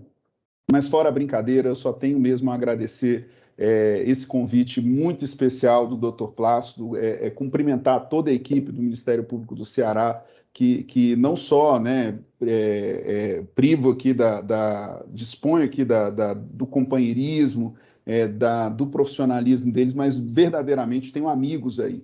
Então, amigos, inclusive gente que me agride, me ofende. Pô, Marcela agora estava aqui no privado me reclamando, a câmera não está aberta, coisa desagradável. Então, eu já tomei bronca aqui, enfim, eu me sinto realmente em casa aqui. Cumprimentar também o Alessander, enfim, os colegas de uma maneira geral, parabenizá-los pela iniciativa.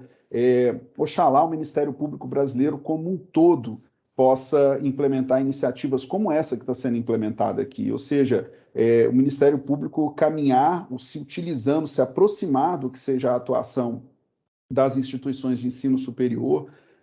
Parabéns com a presença da Unifor aqui, porque nós somos muito necessitados desse tipo de aproximação. Não apenas a questão do diálogo social, né? O Ministério Público ele é um ator social e a nossa história latino-americana, é importante destacar isso, a nossa história latino-americana ela é contada a partir da mediação institucional na concreção de direitos. Ela não tem outro caminho, nós temos um caminho próprio, nós precisamos muitas vezes até nos libertarmos um pouco de algumas colonialidades ou colonialismos, quando a gente, por exemplo, olha modelagens que nada tem a ver com a nossa, como, por exemplo, a norte-americana, em que promotores se submetem ao escrutínio eleitoral do jogo político. Não é o nosso papel, não é o nosso perfil. O nosso perfil, efetivamente, é de uma mediação institucionalizada pelo próprio Estado. E aí, nesse aspecto, vejam vocês o ônus que assumimos ao termos uma magistratura de Estado, como é o Ministério Público Brasileiro. Nós assumimos e necessariamente devemos cumprir o ônus de dialogar de maneira muito altaneira, respeitosa, democraticamente com a sociedade. E como não fazê-lo por meio da aproximação, inclusive com as instituições de ensino? Então, somos carentes de iniciativas como essa. Eu já começo falando aqui, parabenizando vocês por esse desenho de curso maravilhoso e agradecendo a possibilidade de fazê-lo, de participar dessa abertura, enfim, para mim é uma razão de honra muito grande e no qual eu sou eternamente grato, né? Eu, minha estante de pinho, da Leroy Merlin, adquirível por R$ 275 na Leroy Merlin, e esse quadro aqui, doutor Rinaldo, esse quadro aqui atrás de mim, geralmente ele não tem nada escrito. E aí, de tanto participar de videoconferência, eu recebi uma dica sensacional. O cara virou para mim e falou assim, ó, você precisa escrever alguma coisa nesse quadro, porque as pessoas estão achando que você não faz nada o dia inteiro. Aí eu falei, não, então eu vou lançar uns números aqui, umas palavras, umas letras, e aí o pessoal vê aqui e fala, pô, o cara está ocupado pra caramba. Jamais vão adivinhar que, na verdade, esse quadro é para poder cobrir um buraco que está na parede, né? Caiu um pedaço da tinta. Mas, bem, fora a brincadeira, vamos conversar sobre o nosso tema?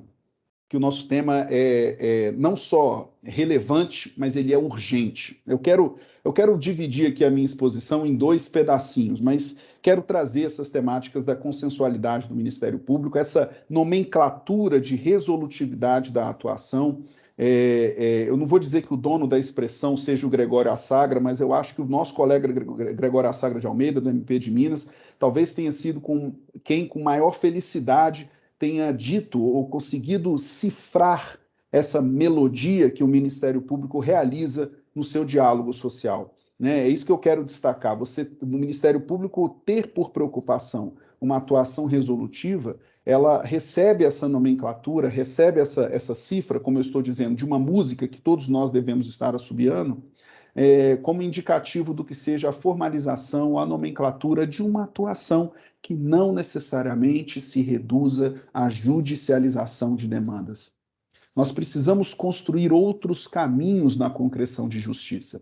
E me parece que essa atuação resolutiva, consensual, nada mais é do que a assunção do Ministério Público de que, temos um problema sério no nosso sistema de justiça criminal.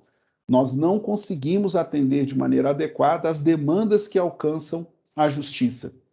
E 2, as alternativas de construção a esse problema, tornado visível, passam necessariamente por um aprimoramento institucional e, repito, por uma quase criatividade institucional no sentido de estabelecermos alternativas que alcancem justiça, mas que não sejam reduzidas à judicialização de demandas. Os desafios são enormes. Nós somos treinados para litigar. Eu não esqueço do dia que eu acabei de formar, peguei a minha carteirinha da OAB e eu me tornei o sujeito absolutamente mais perigoso do mundo. Eu não esqueço de eu entrando na Riachuelo e passando com uma cueca que eu tinha comprado na sacola, e eu fazia assim com a sacola na frente do pi para ver se apitava, e eu sofri um dano moral. Porque ai da Riachuelo se apitasse aquele negócio. E eu me recordo, isso era 1999, o boom das ações de afirmação e reconhecimento do dano moral. né? Eu me recordo que eu estava doido para alguém bater no meu carro para eu poder processar alguém. Então, eu estou brincando aqui com isso, mas nós somos treinados para litigar. Nós somos treinados para poder solucionarmos, trazermos alternativas que passam pela judicialização. Eis aqui um modelo totalmente ultrapassado. Eu não quero destacar apenas no que seja um debate entre o moderno e o que seja o ultrapassado. Não é isso. É um debate que diz respeito ao reconhecimento da insuficiência dessa compreensão de como o Ministério Público intervém nos conflitos sociais. Vou aproveitar que é um curso que está se iniciando, Plácido, e vou deixar algumas provocações, porque normalmente me traz um certo incômodo. Quero partilhar esse incômodo com vocês sobre a maneira pela qual, muitas das vezes, a temática da atuação resolutiva, consensual do Ministério Público, ela é construída de uma maneira geral. Deixa eu ver se eu me explico melhor. Eu tenho muito receio, e eu compartilho isso aqui com vocês, das compreensões de que as pessoas entendam que a nossa atuação resolutiva ou consensual seja uma projeção de algum tipo de americanização da nossa atuação. Eu deixo essa frase para vocês de provocação. Nós não estamos experimentando uma americanização do processo brasileiro. O que nós estamos observando é um influxo de globalização dos institutos de construção negociada de alternativas. É diferente.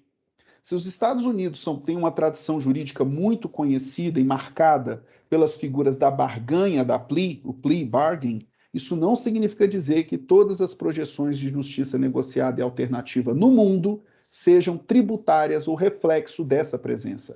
Ao contrário, o próprio modelo norte-americano colhe exemplos e experiências das modelagens europeias continentais para poder, então, aprimorar um sistema que tem os seus problemas e tem os seus defeitos. Quando nós projetamos os nossos primeiros influxos de justiça negociada, me parece que nós não o fazemos com os olhos no modelo norte-americano, mas sim com os influxos que foram introduzidos por países que são de nossa tradição. Né? Me refiro aqui à Itália, Espanha, Portugal, França, onde geralmente nós temos as nossas modelagens de reprodução de institutos. Eu vou compartilhar a minha tela com vocês aqui apenas para poder lembrar um ato antigo, um ato que ainda é da década de 1980, Michael Jackson ainda vivo e fazendo um moonwalk para trás. Esse ato aqui é do Conselho da Europa, o Comitê de Ministros, que é a recomendação número 87 de 18, né? Ela é de 17 de setembro de 1987. Gente, 1987. Vamos lembrar aqui, o Brasil estava vivenciando o debate extremamente rico do que seriam as nossas projeções de modelagem constitucional no Brasil. Nossa Constituição é de outubro de 1988. Nós tivemos debate sobre as nossas propostas de modelagem constitucional desde 1986 até 1988. E aí digo isso porque os influxos desse debate estão aqui. O equivalente à Organização dos Estados Americanos, a OEA, que alberga a Corte Americana de Direitos Humanos, que, por sua vez, é responsável pela implementação do Pacto de São José, a Convenção Americana de Direitos Humanos, de 69, ela tem o seu equivalente no âmbito europeu. Da OEA, temos o Conselho da Europa. Da Corte Americana, a Corte Europeia de Direitos Humanos. E os influxos que essa institucionalidade internacional traz nos espectros de projeção de justiça negociada e resolutiva. Então, dito isso, o que é que nós temos na sequência aqui sobre os pontos de menção a esses acordos? Eu vou destacar aqui no texto, e aí o texto está em inglês, mas eu botei uma setinha aí para deixar bem claro o que a gente está falando. É urgente a discussão no Brasil sobre discricionariedade persecutória. Nós caímos numa armadilha, hein? Quero destacar isso, nós caímos numa armadilha.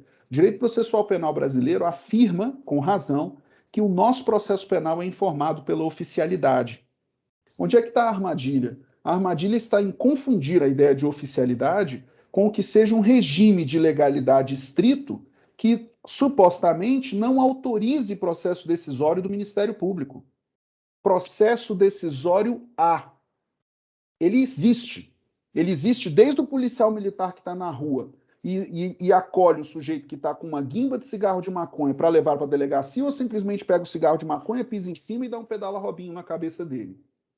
Processo decisório de atuação estatal existe, ponto. A questão é o espaço de regulação dessa manifestação. Ao afirmarmos a inexistência desse espaço decisório, nós criamos uma situação que, do ponto de vista de política pública, é insustentável. Uma discricionariedade que o Ministério Público realiza, como se não houvesse espaço de realização. E há, repito, há. O desenho de discricionariedade da ação do Estado, o direito administrativo nos ensina isso. Ele não é livre de regulação, ao contrário, ele é um estabelecimento que reclama apreciação qualitativa. Por que essa conclusão não seria igualmente aplicável na esfera criminal? Ou alguém aqui acredita que nós oferecemos ação penal em absolutamente todos os casos que nos chegam? Isso não é exatamente verdadeiro. Então, o ponto que eu ia destacar aqui é que vem o Conselho da Europa se dirigindo a países que têm uma modelagem muito parecida com a nossa e diz, olha, atenção, hein? Quando a autoridade tiver no exercício da atuação e no exercício do poder próprio de exercitar a persecução penal, atenção aqui para a seriedade da ofensa, a natureza, as consequências desse crime, a personalidade do alegado ofensor, o que é a probabilidade de você obter a pena na corte, né, a pena aplicada pelo judiciário, os efeitos da condenação nesse sujeito que pratica o crime, a posição da vítima. Mas não só isso, considere a possibilidade aqui de você ou descontinuar o processo de maneira simples, acompanhado ou não da imposição de condições ou outras situações a esse sujeito que venha responder pela investigação ou pelo processo, compensando a vítima ou mesmo estabelecendo um período de prova. Esse inglês complicado aí para vocês verem nada mais é do que a nossa projeção de suspensão condicional do processo. Claramente. Um outro ponto que igualmente merece destaque é o fato de que lá nós precisamos conduzir a ideia de que a vítima seja atendida sem que nós a empurremos, digamos assim, para a esfera civil. A gente precisa atendê-la dentro da esfera criminal. Eu destaco isso porque vejo com muita preocupação, inclusive o debate hoje presente na Câmara dos Deputados, do CPP, que procura uma modelagem lá de, em vez de nós acompanharmos o que seja a atenção de interesse da vítima, estão empurrando a vítima para poder fazer o quê? Ser mais uma ferramenta de incremento de judicialização de demandas. Não, a vítima tem que ser acolhida pelo Estado, a vítima tem que ser destinatária de ações do Estado. Ela tem que se saber como uma tomadora de ações de política pública do Estado, e não efetivamente alguém que tem que se apresentar com assistência jurídica para então litigar ao lado do Ministério Público. Isso não é boa institucionalidade. Repito, não tem assistência judiciária nem para o réu. Quando a gente diz que vai fazer isso para a vítima, a gente está literalmente jogando a vítima, né, aos leões, não faz o menor sentido. Um outro ponto também que eu ia destacar ainda dentro desse ato, repito, final dos anos 80, é quando ele destaca que, nas maior parte das vezes em que você vai iniciar o que seja a ação penal, considere a possibilidade de você ter medidas que aquilatem algo ou providência assemelhada à pena. Aqui a doutrina nomina isso daqui como os equivalentes funcionais da pena, né? E aqui, eventualmente, condicionando a persecução penal à manifestação da vítima. Veja aqui que recentemente só que a gente conseguiu colocar o crime de estelionato como ação penal pública condicionada à representação. Destaco aqui ainda um último ponto, né, os acordos extrajudiciais com a apropriação, com a compensação apropriada que garanta à vítima da ofensa o que seja um avanço, uma projeção, uma antecipação de eventual acordo que ela própria venha buscar. Então, esse destaque aqui a que eu faço referência, nada mais é do que essa previsão trazida no ato internacional que materializa a preocupação. Lembremos disso daqui. Ninguém está falando de barganha, ou plea bargain no Brasil, não. Até porque plea bargain no Brasil, vamos deixar uma premissa muito clara, é a barganha da plea, e tem por resultado um sujeito condenado. No Brasil, não existe nenhum instrumento cuja condenação resulte do acordo. Não tem. Nós não temos figura de plea bargain aqui. Quando muito, nós temos uma figura de sentencing bargain, que é uma espécie da plea bargain de uma maneira geral, e ela ocorre na colaboração premiada. E mesmo nesse último caso, eu não canso de repetir isso, é um transplante capenga que fizemos no Brasil. porque ainda assim o sujeito confesso de todas as práticas criminosas que lhe são imputadas e ainda indicando a participação e elementos probatórios dos demais integrantes da organização criminosa, veja você, em vez de abreviarmos o procedimento criminal como todo o resto do mundo faz, nós ainda submetemos esse sujeito a um escrutínio de uma extensa produção probatória para só então ser proferida a sentença. No mundo inteiro, a colaboração premiada é resolvida com a abreviação do procedimento e o reconhecimento da culpa por sentença. Então, eu destaco isso daqui porque nós estamos muito mais próximos de um caminho particular, um caminho original por nós trilhados. E um caminho, e aí, ó, por favor, hein, lá vem uma burdoada agora ao pessoal que quer falar que acordos penais no Brasil são exercício de punitivismo. Atenção! Vou fazer uma consideração de caráter criminológico. Eu não consigo pensar no Estado brasileiro com o problema brutal da chaga que ele tem da criminalidade violenta e o número de mortes que ele tem por ano. Com o problema brutal de que a constatação da maior parte do tipo de criminalidade que nós temos violenta se dá intraclasses. O que eu quero dizer com isso? Quem mais sofre com o crime é também aquele que mais sofre com a realização da persecução penal. Ou seja, nós colhemos o réu de determinada esfera da sociedade e igualmente a vítima dali também. Eu não consigo visualizar 2021 em caráter propositivo, em caráter útil, em caráter que seja, que alcance os problemas que temos sociais, qualquer programa de descriminalização generalizada de ações. Eu consigo enxergar a urgente necessidade de despenalização de muitas providências que realizamos.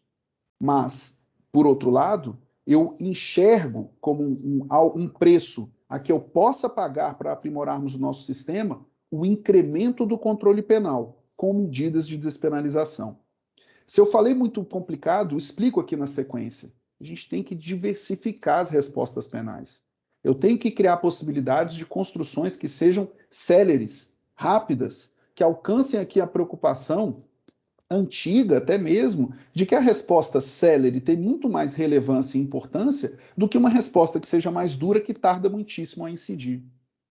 Então, daí o que a gente precisa trabalhar e efetivamente efetivar, né, trazer maior efetividade, ou seja, aquilo que alcance o problema público nos instrumentos hoje à nossa disposição, como transação penal, como acordo de não persecução penal, por meio de uma institucionalidade que permita a nós depois avaliarmos essa ação política e dizer, olha, as coisas estão melhores depois dessa possibilidade de acordos que evitam a ação penal. Caso contrário, o que a gente vai ter? A gente vai ter uma aposta fracassada numa medida alternativa.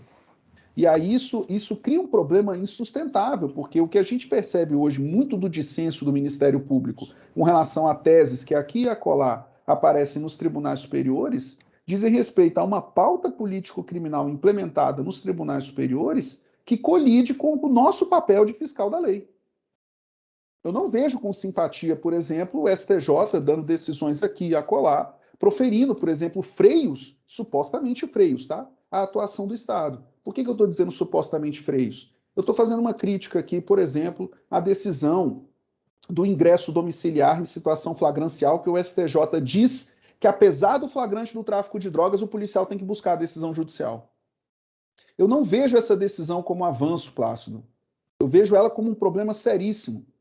A minha pergunta é, que juiz negará o ingresso domiciliar se chegar a notícia de que há flagrante? Que juiz negará esse ingresso?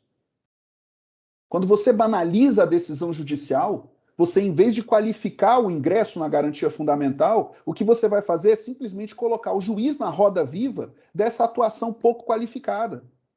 É muito mais importante eu qualificar o controle a posteriori, e aí veja a nossa importante atuação do controle externo, do que a banalização da caneta judicial, em que eu pergunto, ele, diante de um flagrante, vai dizer, não entra não. A gente está acabando com a cognição do juízo. Mas isso, agora eu vou fazer uma crítica aqui, um pouco dolorosa, tá? Mas com todo respeito e afeto. Isso sabe quem já conhece o chão de fábrica do sistema de justiça criminal. Porque nós temos um problema sério, um dissenso fundante no que seja a representação do sistema de justiça criminal hoje nos tribunais superiores. Somos lá, 700 mil pessoas hoje recolhidas em ambiência prisional. Segundo o STJ, quase 1 milhão de pessoas submetidas a medidas que, de alguma maneira, teriam correlação à restrição de liberdade. São coisas diferentes, né? O número de pessoas presas é uma coisa. O número de pessoas que hoje observam penas privativas de liberdade é uma coisa bem diferente. Até porque, no Brasil, pena privativa de liberdade não é sinônimo de recolhimento à prisão. Fecho aqui o meu parêntese. Mas sigo de cá. A gente tem um problema sério de representação. Eu sempre faço uma comparação aqui de que STJ e STF hoje parecem as nossas bibliotecas, ou as nossas livrarias, melhor dizendo, de processo penal no Brasil. Para quem entra nas livrarias de processo penal no Brasil, vai pensar que existe colaboração premiada em 6 a cada 10 processos criminais. Isso não é verdadeiro. A gente tem uma falsa representação dos nossos problemas. O problema está na atuação resolutiva e consensual, porque só essa atuação pode ter capacidade de impactar no problema público nominado hoje Sistema de Justiça Penal Brasileiro. E nessa perspectiva, destaco, né, a preocupação aqui é que nós nos capacitemos, ou seja, mudemos um pouco a chave disso, que nós compreendamos o que seja o funcionamento desses equivalentes penais. Olha só que coisa curiosa, só para ilustrar o tanto que esse ponto é relevante. Doutora Carmelina, na reunião de ontem do CNPCP, chamaram um juiz de São Paulo, cuja tese de doutorado dele, anos atrás, foi sobre a doação de sangue por pessoas que estão dentro do sistema de justiça criminal. Ele estava problematizando a doação de sangue, olha só, em acordos de suspensão condicional do processo e transação penal. E aí ele implementou a doação de sangue para pessoas que estão dentro do sistema prisional. Ele foi fazer uma apresentação sobre isso lá. E foi muito engraçado, porque deu nó na cabeça de alguns, quando ele virou e falou assim: eu posso dar relevância penal a um ato realizado pelo apenado ou pelo acusado que não se realize de maneira compulsória. Deu nó na cabeça do povo, porque o povo virou e falou: não, se é pena, tem que ser compulsória. E aí ele dizia: mas as pessoas estão concordando em doar seu sangue. Aí ainda responderam para ele: se estão concordando a doar, então por que a gente está discutindo aqui?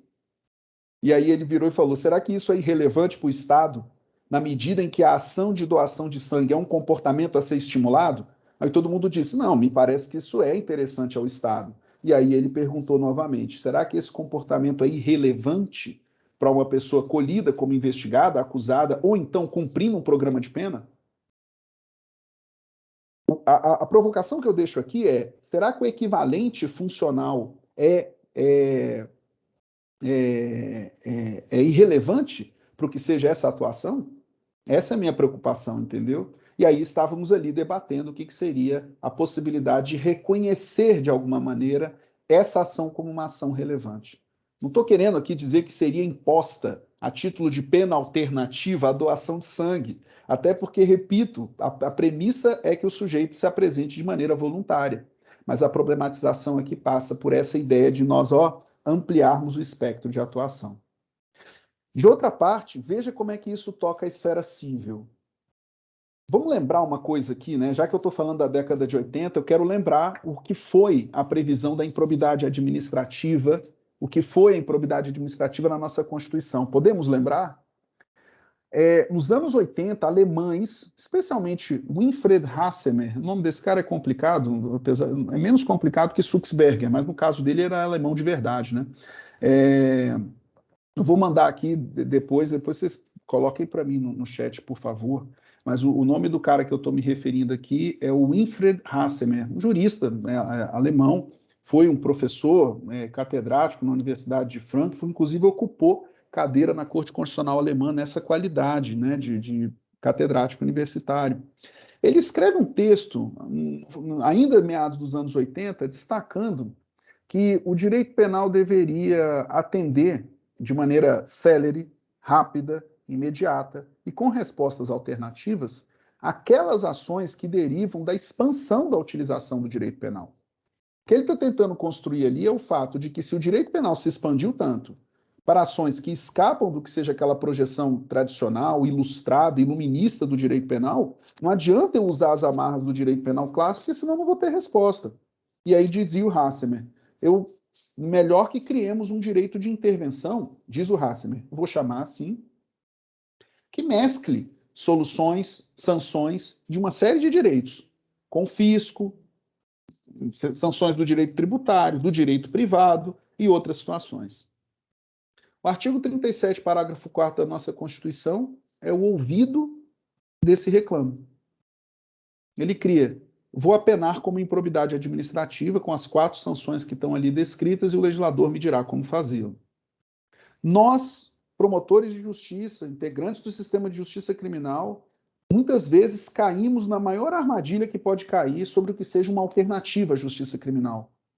Tratar a improbidade como se fosse um direito penal do B. Não é.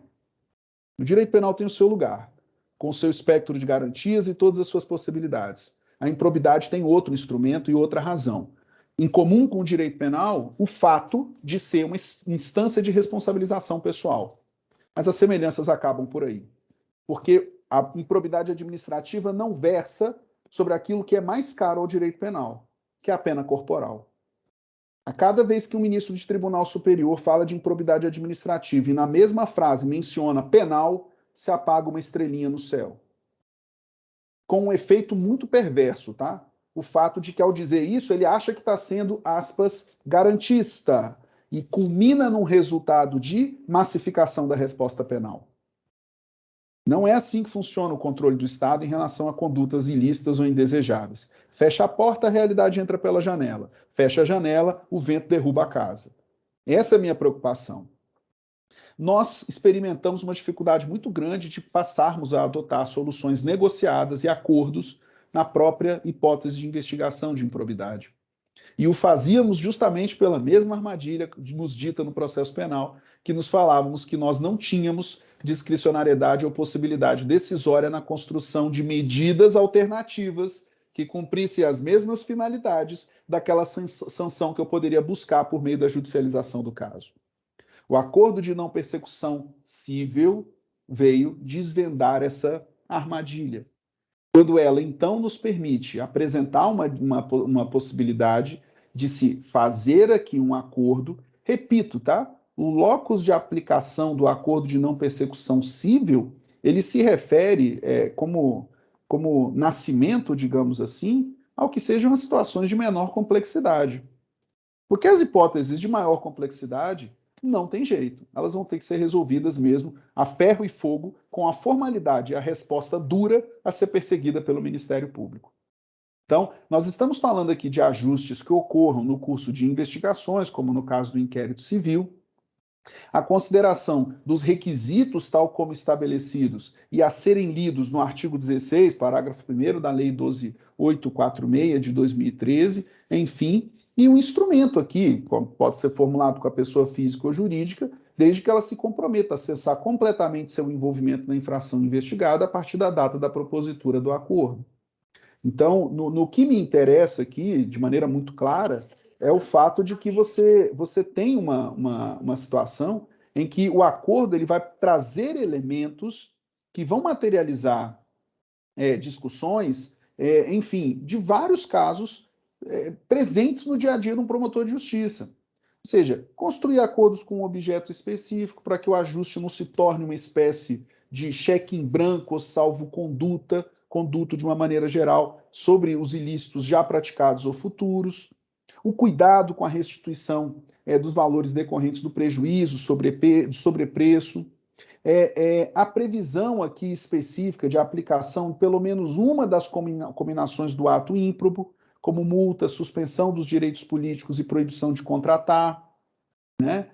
Prazo de pagamento dos valores que representem prejuízo ao erário e multa eventual de dano moral coletivo, cláusula relativa à homologação do próprio ajuste, obrigação de entregar documentos, informações e senhas. Enfim, eu não vou enumerar todas aqui, mas no ponto que me interessa, eu busco essa instrumentalização não só no reclamo de desjudicialização de demandas, mas igualmente na compreensão que passa no aprimoramento do arranjo institucional, como já reclama a Convenção da ONU de enfrentamento da corrupção, por nós positivada, é importante lembrar, pelo Decreto 5.087 de 2006. A gente já tem o ato informalizado dentro do Brasil. Assusta o fato de que a lei teve que nos empurrar para esses acordos, e especificamente o acordo de não persecução civil. O reclamo aqui é de mudança de mentalidade. E aí, olha só que coisa interessante, hein? Se o Ministério Público ganha mais espaço na construção de soluções negociadas, atenção, ele igualmente passa a reclamar maior regramento institucional desse espaço de discricionariedade, né? Então, quando se dota maior possibilidade decisória, para e passo, né? Vem junto aqui com isso, vem a incidência de maiores regramentos no que seja essa fidelidade institucional. Porque o membro do Ministério Público brasileiro, nunca é demais lembrar, né? Ele exterioriza a ação típica de um espaço de soberania do Estado. Ele é um agente político no seu sentido mais estrito.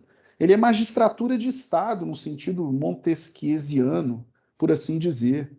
E ao fazê-lo, importa muito mais a expressão da caneta, no meu caso, do membro do Ministério Público do Distrito Federal e Territórios, membro do Ministério Público do Ceará, eu sempre esqueço que eu sou do Ceará, membro do Ministério Público do Ceará, do que as idiosincrasias, as colocações ou as disposições do Antônio Suxberger. Eis o ponto. É a manifestação de ação do Estado. É isso que eu quero destacar. E aí, tão ou mais importante, quando o Ministério Público realiza essas ações resolutivas, as ações de construção consensual, que ele o faça com a percepção muito clara de que realiza essas ações materializando a palavra última da instituição. Porque o acordo, vamos deixar isso claro, né? Uma vez celebrado, aquecido a parte que você está ali diante do outro lado da mesa e ultimado, é o Ministério Público dando palavra última às questões que lhe chegam. E veja a responsabilidade disso. Nos é cômodo judicializar questões. É muito bom, eu sempre brinco com isso, né? É muito bom ter chefe no dia que você não pode trabalhar. É muito bom ter chefe. Você liga para o chefe e fala, estou com um problema aqui, eu não posso trabalhar. E quando você não tem chefe, você liga para quem? O que você faz? A metáfora que eu faço é essa.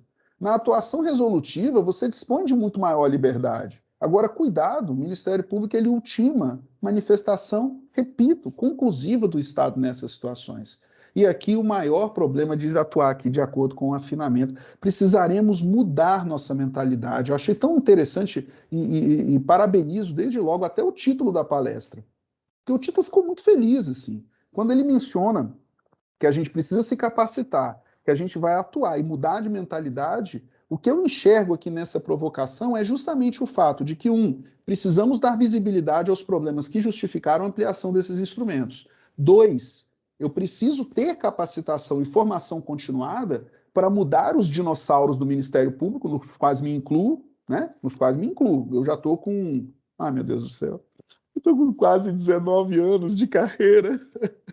Eu ainda não cheguei em Fortaleza, né? Então, assim, eu estou com quase 19 anos de carreira, não tem perspectiva de chegar em Fortaleza, tá? Demora ainda. Um dinossauro do MP. Quando eu entrei, a onda era outra. A banda tocava de maneira diferente. Eu preciso fazer formação continuada.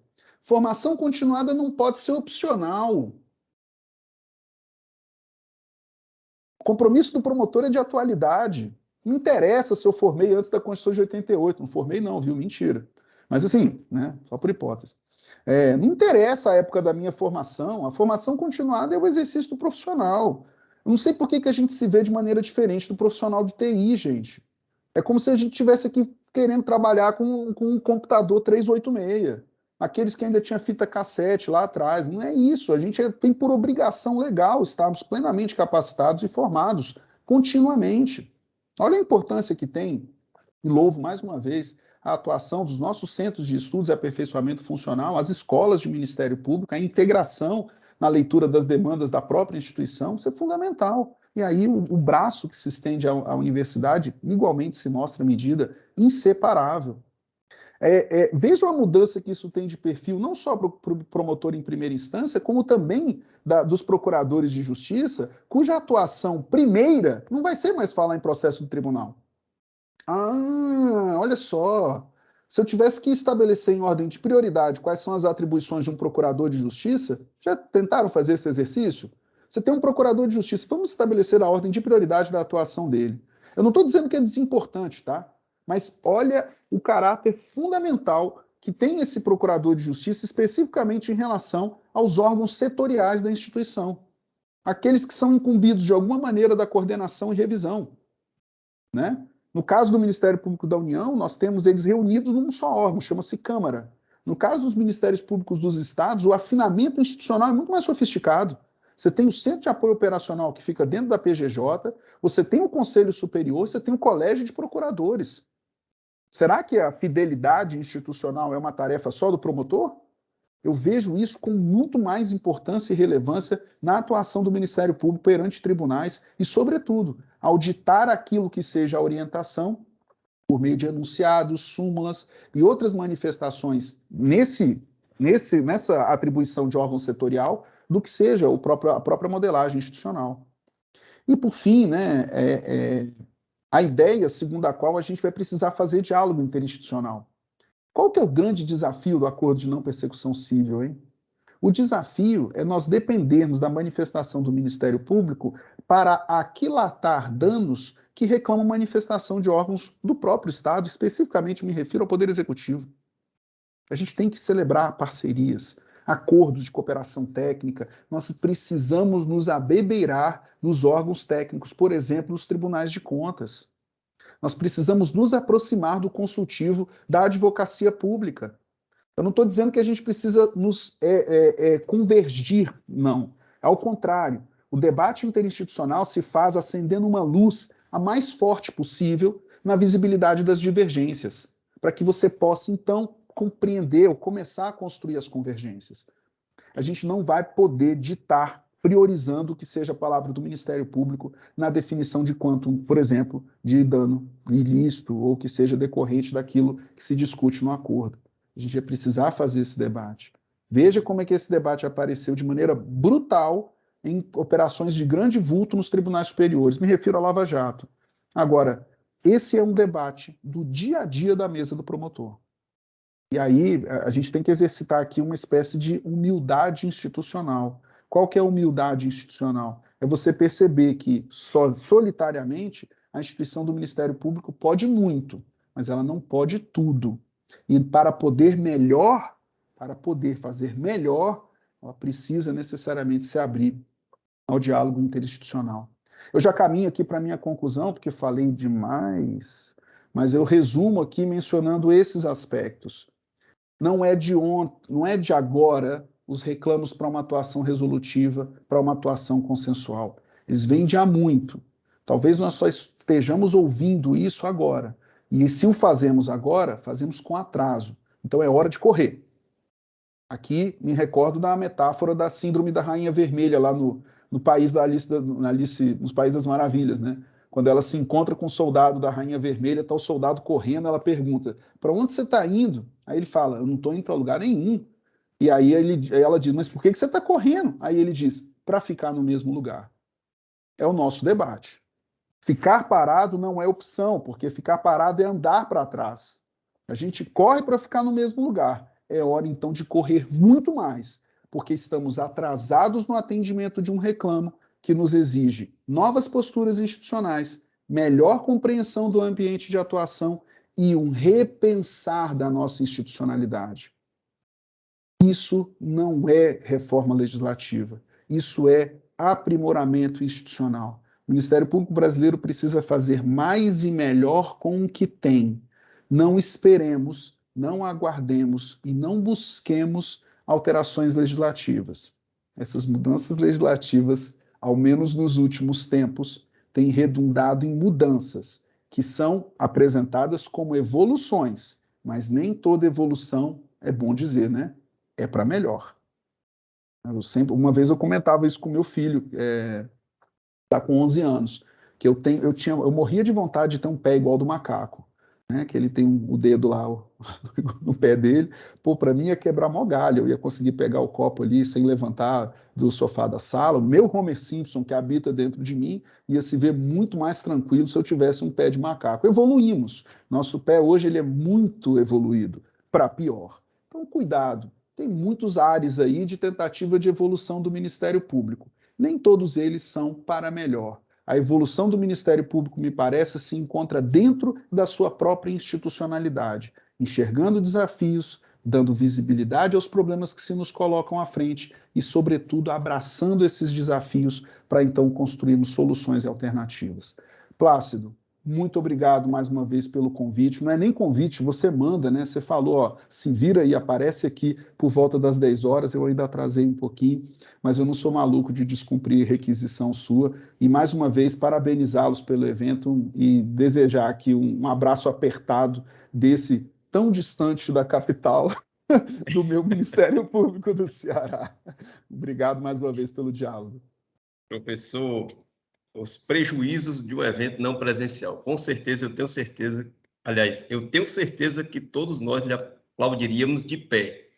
E o que é melhor, estaríamos já quase daqui a uma hora de saída lá para Praia do Futuro, né, Luciano? Para a gente almoçar, tomar uma cervejinha e tal, caranguejozinho. Mas assim, a gente faz o que pode, né? Meu amigo, muito obrigado, você é fantástico, né? Nós somos sempre eternamente gratos aí a sua disponibilidade conosco, do Ministério Público do Ceará. É muito prazeroso te ouvir, Suxbeck, porque você tem um dom de falar as coisas mais sérias e profundas, de forma lúdica, de forma leve. É impossível não prestar atenção no que você fala, mas não fique tão orgulhoso assim, não, porque isso eu estou só lhe dizendo que você vai vir ainda várias vezes. Um dia você chega em Fortaleza, tenha paciência, né, Juliano? Tenha paciência, não é fácil, não, não é assim, não. Pessoal, muito obrigado. Eu queria explicar aqui para todos vocês que por questões técnicas, e a Marcela também dá ordem na gente, né, Suxbeck? Então ela mandou fazer aqui essa observação. A presença dos inscritos no curso será feita pelo acesso, né? O Richard está ali contando, todo mundo que estava aqui, e porque muitas pessoas ficaram impedidas. Eu mesmo não consegui acesso ao chat, eu não sei por quê, qual foi o problema que deu, mas enfim. Bom, eu quero agradecer a presença de todos, quero justificar aqui também outra ordem, com duas ordens aqui que eu não posso deixar de cumprir. Justificar que o nosso corregedor nacional, doutor Rinaldo Reis, teve que se ausentar para pegar um voo, né? Então disse que estava infelizmente tendo que sair, e o nosso procurador-geral também, que muito nos honrou com a presença, mas também teve que sair em face das inúmeras tarefas de um procurador-geral de justiça. Bom, novamente te agradeço, Suxbeck, que Deus te abençoe aí. Pois não, meu amigo? Deixa eu responder aqui. Alguém me perguntou o nome do Sim. integrante. Não foi um integrante, não. Foi um cara que se apresentou lá, é um juiz de São Paulo. Ele hoje já está no tribunal, mas ele implementou um projeto em Sorocaba, versando sobre isso. Vocês procurem por Jaime Valmer de Freitas.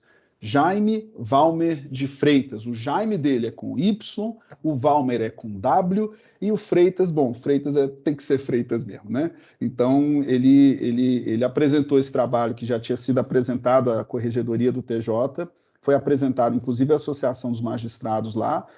Não é a única iniciativa no Brasil, tem iniciativas aqui, acolá, enfim, dessa doação, mas sempre enfrenta essas dificuldades. Mas é um juiz muito bacana. Ele fez uma apresentação muito legal, trouxe algumas reflexões, e aí delas ali eu tomei esse exemplo da minha exposição. Jaime Valmer de Freitas, um cara muito legal, quem quiser procurar depois aí, ele tem um livro, a tese dele de doutorado virou um livro, não é difícil de achar, não. Desculpa te interromper, Plácido, você estava agradecendo e terminando aqui o evento e eu te interrompi. Obrigado. Na verdade, Suxbeck, né, eu sei dos seus compromissos, dos seus horários, eu não ousei abrir para debate, porque, né, eu não faria essa traição. Nós combinamos até às 11 horas, então eu peço até desculpa, pessoal, porque o professor Suxbeck é também muito atarefado e teve que romper com sua agenda cotidiana para nos atender, mas pobrezinho, já vai ter que dar aula em outros cantos por aí, assim é a vida do grande Sux. Bom, quero agradecer aqui a nossa colega de Nupia, né, a Renata Goya, também que está aqui dizendo no grupo, que está assistindo, do Nupia do Mato Grosso do Sul, né, Renata? E agradecer a presença de todos os colegas dos Nupias aí do Brasil. Está aqui a Renata conosco. Obrigado, Renata, por estar aqui com a gente. Prazer. Agradecer aos alunos, né, os nossos colegas de MP, os servidores do Ministério Público do Ceará e a todos os colegas do Brasil que nos honram com a presença. Professor Alessandro, novamente, parabéns e muito obrigado. E vamos em frente com esse. Vladimir, também muito obrigado, você está aqui conosco. Mais uma vez, agradecer aqui a querida irmã que Deus me deu, a Luciana, né? Na verdade, é uma grande parceira aqui do CEAF e do NUPIA, que nos ajuda com esse fardo tão pesado.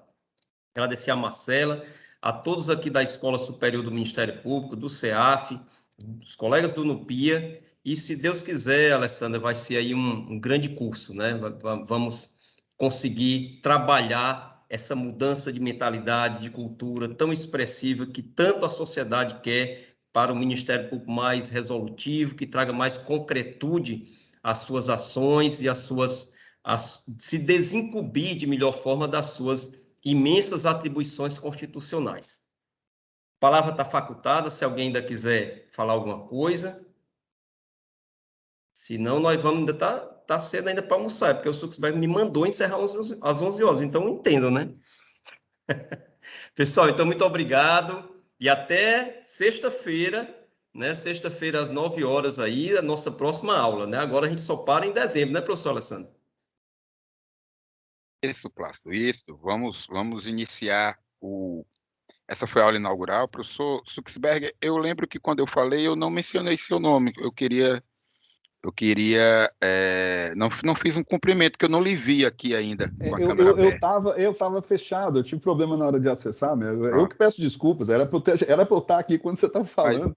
Mas em nome da Universidade de Fortaleza também receba meus cumprimentos, né? É muito gratificante quando temos a oportunidade de lhe ouvir. E como professor, nós ficamos encantados com a sua didática, com a forma de abordagem da matéria.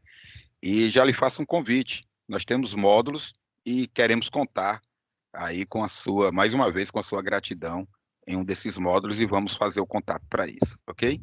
E Plácido, vamos começar a nossa grade, né, do curso na próxima sexta-feira. Eu já posso antecipar para vocês que o professor Diego Falec estará conosco para nos dar uma visão panorâmica do nosso sistema brasileiro de autocomposição. Então, vai ser uma aula bem interessante. Então, até próxima sexta-feira. E aí só paramos aí para as festas do final do ano, né? Já com o curso concluído. Assim esperamos.